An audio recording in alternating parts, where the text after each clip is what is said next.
Ever had one of those moments, where someone says something totally casual, but it just lands wrong? Feels like a punch. Oh, yeah. Yeah. Or when you make an instant judgment about someone. Exactly. And you wonder, like, why did I react like that? Well, if that sounds familiar, stick around. hmm Today we're doing a bit of a deep dive into some really fascinating psychological facts. Think of it like getting a peek under the hood of your own mind. Right. We've pulled together some insights that honestly could give you some real aha moments about your own thoughts and actions. Yeah, we're aiming to cut through some confusion, connect these ideas to things you actually experience day to day. We'll be covering quite a range stuff like why being left out hurts so much and even the surprising upside of daydreaming. So let's jump in. That feeling of being excluded, social pain, it's a real thing. And it feels intense, like really intense sometimes, not just hurt feelings.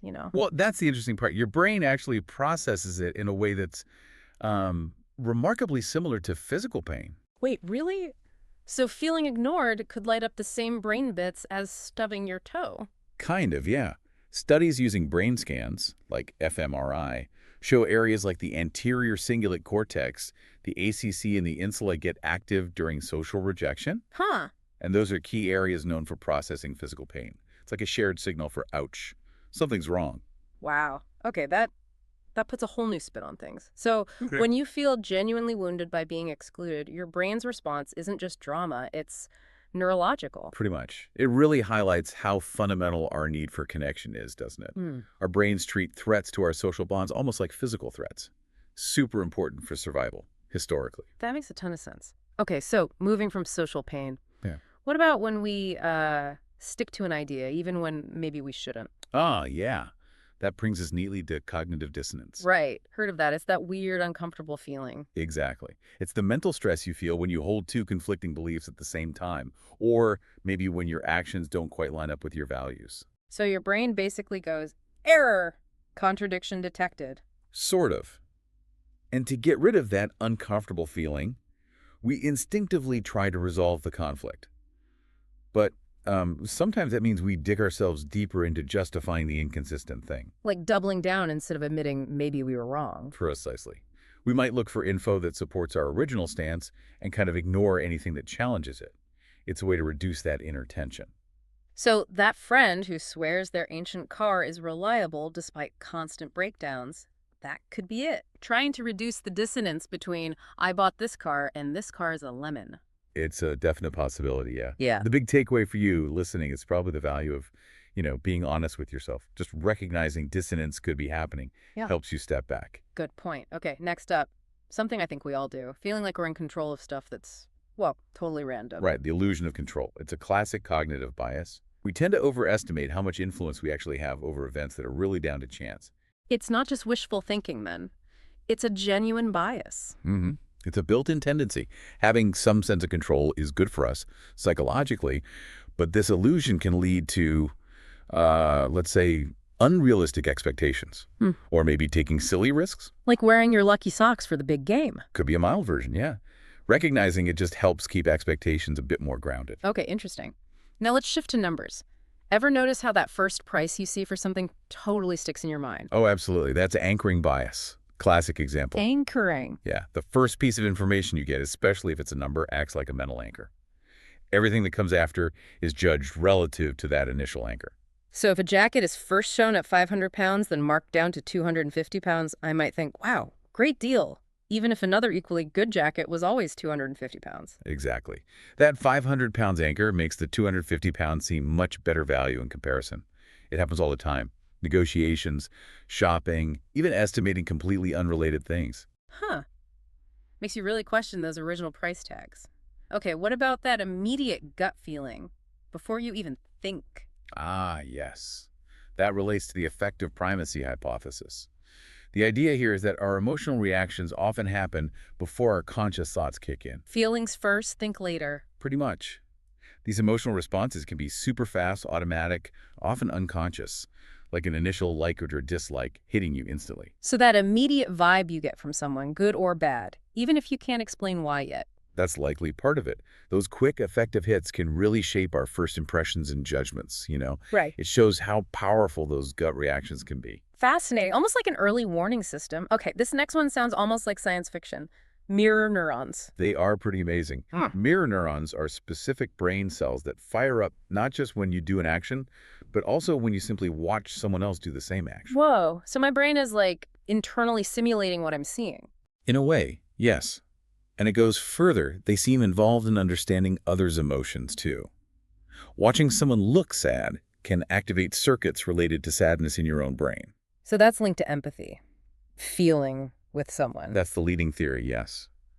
This mirroring mechanism is thought to be a key foundation for empathy, helping us connect with and understand others' experiences, often totally unconsciously. Incredible. Really shows how wired we are for social connection. Now, thinking about how we judge people's actions, I feel like we often cut ourselves more slack. You've hit on the fundamental attribution error. It's a big one. Okay. What is it exactly? It's our tendency to explain other people's behavior by blaming their personality or character, their internal disposition. But when we explain our own behavior, especially mistakes, we tend to point to external factors, the situation. Right. So if someone else is late, they're disorganized or inconsiderate. But if I'm late, it's because the traffic was terrible or my alarm didn't go off. That's the perfect example. We default to dispositional factors for others and situational factors for ourselves. It definitely shapes how we see people and can cause friction in relationships. Definitely something to watch out for in ourselves. Okay, let's talk about a social dynamic called triangulation. Sounds a bit strategic. It often is, yes. Triangulation basically involves bringing a third person into a two-person issue, but not necessarily in a healthy, mediating way. How so? Well, imagine person A is upset with person B.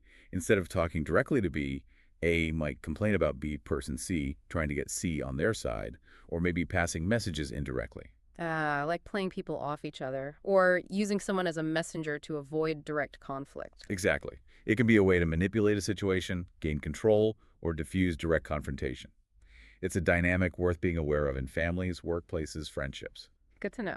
Now, switching tracks slightly or social circles, is there really a limit to how many friends we can genuinely handle? Well, that's the idea behind Dunbar's number, proposed by anthropologist Robin Dunbar. Dunbar's number. I think I've heard of that. Yeah, he suggested there's a cognitive limit based on our brain size, particularly neocortex, to the number of stable social relationships we can maintain, where you know who each person is and how they relate to everyone else. And that number is Often cited as around 150, give or take. 150. That feels small, especially with social media and thousands of friends. Yes. Right, but Dunbar's number isn't about mere acquaintances or followers. It's about people you have a genuine, ongoing social relationship with, those you'd maybe invite to a big personal event.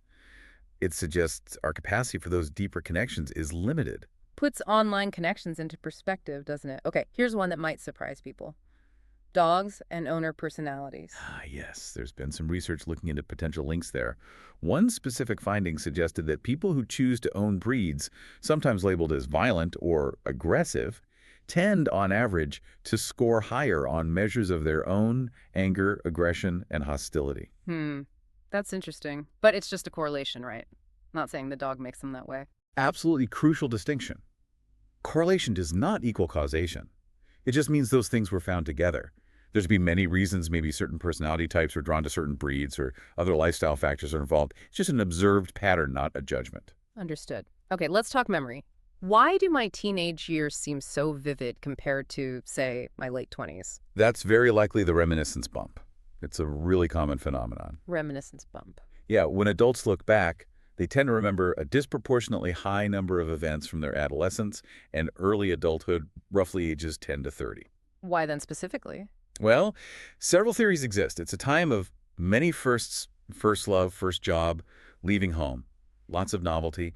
It's also a critical period for identity formation, and emotionally charged events tend to stick in memory better. The brain regions involved in memory and emotion are highly active then. So all that teenage angst and excitement actually helps cement those memories. Seems likely, yes. Those experiences feel significant and shape who we become, making them easier to recall later. Makes sense. Okay, last one, and it's actually kind of encouraging. Daydreaming. Is it just wasted time, zoning out? Not at all. Actually, research is increasingly showing that daydreaming can be really beneficial. Some even call it a creative superpower. Seriously, how? When your mind wanders, it's not just idle, it activates a specific brain network, often called the default mode network. This network is linked to things like imagination, thinking about the future, and connecting seemingly unrelated ideas. So while I'm staring out the window, my brain might be secretly problem solving or coming up with creative ideas? Precisely. It allows your mind to make connections it might not make when you're intensely focused on a task. It's a different, valuable mode of thinking.